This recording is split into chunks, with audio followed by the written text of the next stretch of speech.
شما هم از بیماری‌های زنانه اذیت می‌کشید. طول چندین سال‌ها است که شما از بیماری‌های کیستا، میوما، ایروزیا، واسپالینیا، ویدیلینیا، پولیپ یا پروستاتی، دوره حیض از فرزندی اذیت می‌کشید.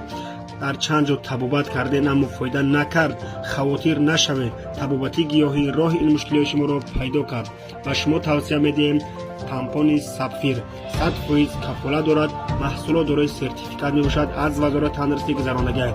به خیمیکات بوده و سلامتی انسان ضرر نمیرساند. یک پچکش 8 دانه کب و 8 دانه سویچه دارد. یک تا پره داره برای ماندن. شما میتونید با دل پرز کس کنین. دستفت میکنیم طرز درست تبابتش میفهمونیم. یک تبابت میکنیم. خودی حاضر فرمایش دید و سلامتی خود را برقرار کنید.